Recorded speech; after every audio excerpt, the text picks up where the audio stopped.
takes everybody. I mean, it takes the volunteers, it takes every donor, it takes the board, it takes the staff, it takes the selection committee, it takes everyone to do what we do out here, and it takes the entire community. And so I want to give thanks to everybody right here today.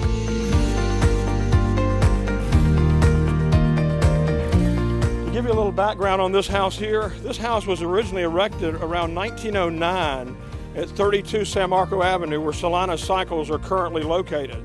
And around in the 1930s, 32, 33, BP decided they wanted to build a station on that piece of property. So they actually moved this building. They moved it sideways to face Grove Avenue to the south and built their station. And it stayed that way until the 90s. In the 1990s, the house was moved out here.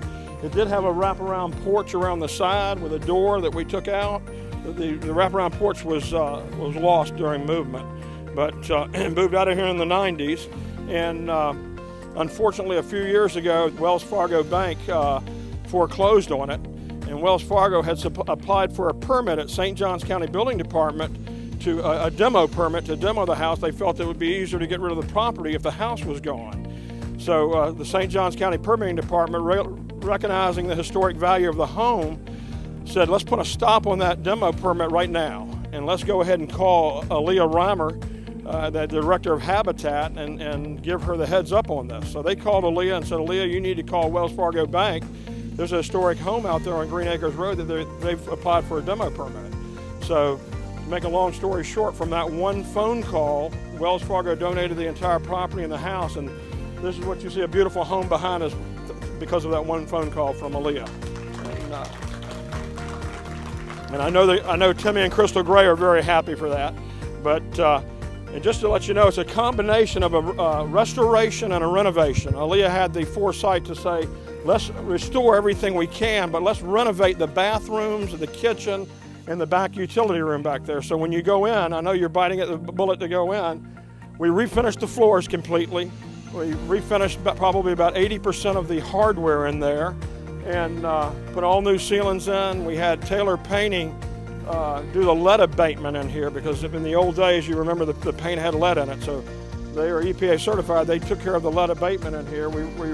You'll see where we moved the clawfoot tub from the master bathroom into a second bathroom we added down the hallway by the kitchen. And we put a shower in that room. But the one thing I really want you to look at is the upstairs, if you can get up the stairway. Aaliyah wanted me to mention this to you.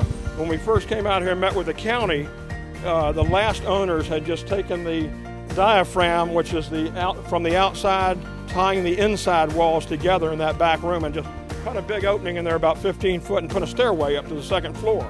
And the first thing the county said is, y'all have to go in here and tie this outside walls back to the inside and get this diaphragm back together here. Otherwise that outside wall can bow and give way.